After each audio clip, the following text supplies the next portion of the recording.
بسم الله الرحمن الرحيم نحمده ونصلي ونسلم على رسوله الكريم وعلى آله وصحبه أجمعين. We're discussing the events that transpire when a person dies, and we did mention a few things about Malakul Maut. In the Quran Sharif, Allah Ta'ala says, حَتَّى إِذَا جَاءَتْهُ رُسُلُنَا يَتَوَفَّوْنَهُم. Allah says that Rusuluna, our messengers, come to take their souls. So the ulama write in the tafsir of this ayat, these messengers, they are the malaika. So I told you that Malakul Maut is known as Israel. He is the chief of all of them. And he's got thousands of malaika working under him. And each group is appointed to take the souls of different people. There is one group that take the souls of the believers, another group of the disbelievers, the kuffar. Then even the animals. Animals also have got souls, they got ruh. So when they die, there's a group of malaika who take their souls as well. And among the Muslims, you get different levels, pious people, not so pious people. So different malaika are appointed for each group. But Malakul Maut, known as Israel, he is of course the chief of all of them. And his responsibility or his duty is to take the ruh of the Anbiya alayhimus salam, of the Anbiya. Allah says in the Quran Sharif, there's a surah that we always hear in the Amma para,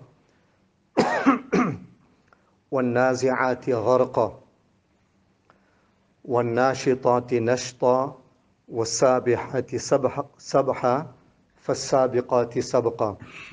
In this ayat, 4 ayahs, Allah is taking an oath by those malaika, وَالنَّازِعَاتِ غَرْقًا, that take the souls of people in a very violent way, in a very harsh and severe way. So that's the malaika that take the souls of the kuffar. And then the next ayat, وَالنَّاشِطَاتِ نَشْطًا, Allah swears by those malaika who take the souls in a very easy and a very comfortable way. And those are the malaika that take the souls of the mu'minin, of the believers. It is said that one day, Malakul Maut came to Hazrat Ibrahim alayhi salam. And then Hazrat Ibrahim alayhi salam asked him, actually Hazrat Ibrahim was sitting in his house and suddenly he sees a man inside the house. So he asked him, how did you come? He says, I came through the door. Who allowed you to come in? Who gave you permission? He says, the owner of the house gave me permission. And who is the owner? It is Allah subhanahu wa ta'ala. So Ibrahim alayhi salam asked him, who are you? He says, I'm Malakul Maut. So he says, tell me about the souls that you take of people. Tell me something about that. So Malakul Maut, then what he did, he told Ibrahim alayhi salam that turn around. So Ibrahim alayhi salam turned. Then he says, now look at me again.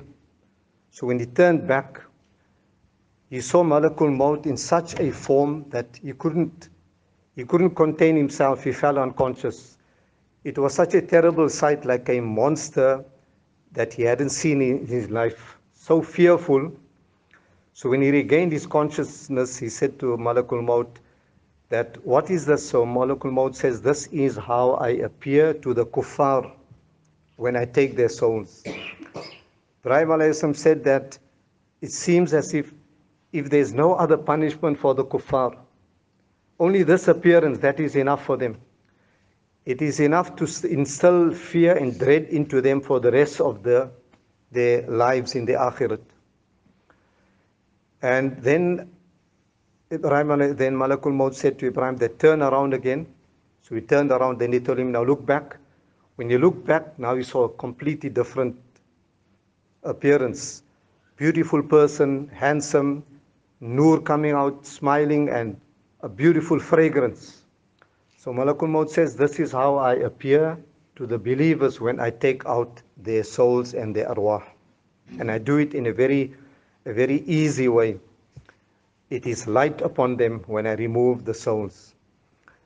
That's why Another incident I read that one day Salman radiallahu anhu, the Sahabi, he came to visit his friend. The friend was dying. Then he made a dua. Obviously Salman knew that the friend is dying, so Malakul Maut is there, the angel who's appointed to take his soul. So Salman said loudly, he says, "Oh Malakul Maut, go easy with my friend. Go easy with him."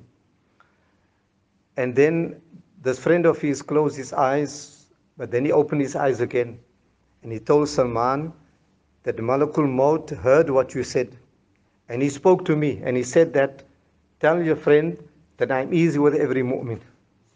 I'm easy with every mu'min. So we must thank Allah. Allah gave us Iman. And if that Iman is good, then it becomes easier at the time of Maut. Allah Ta'ala makes the Maut easy.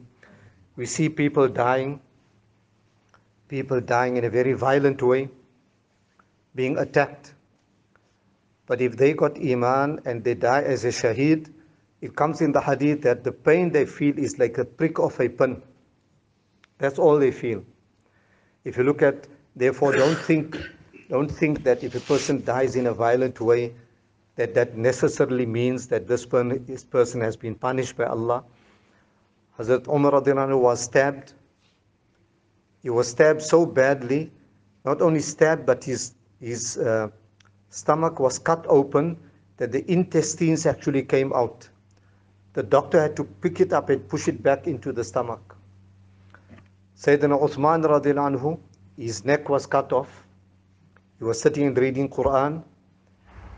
Up till today, they got a copy of this Quran in the Turkish museum, and that Quran, you still can see the blood on the page. And the blood fell. He was reading the last page of the first para, and he was reading this ayat, فَسَيَكْفِيكَهُمُ اللَّهُ وَهُوَ السَّمِيعُ الْعَلِيمُ, a very appropriate ayat. We'll explain that later. So he was also slaughtered by his enemies. Hazrat Ali radiallahu anhu, same thing, he was stabbed while he was coming for Fajr Salah. But the pain they felt at the time of Maut was just like the prick of a pin. This is a shaheed. And Hazrat Umar radiallahu anhu used to make dua, Allahumma rzuqni shahadatan fi sabinik. Oh Allah, grant me the death of a martyr in your path. And Allah gave it to him. So I was saying that Iman, this is a ni'mat from Allah. It is through this Iman that Allah makes our life in this dunya and our maut easy. We make dua, Allah grant us all maut with Iman. Subhanallah.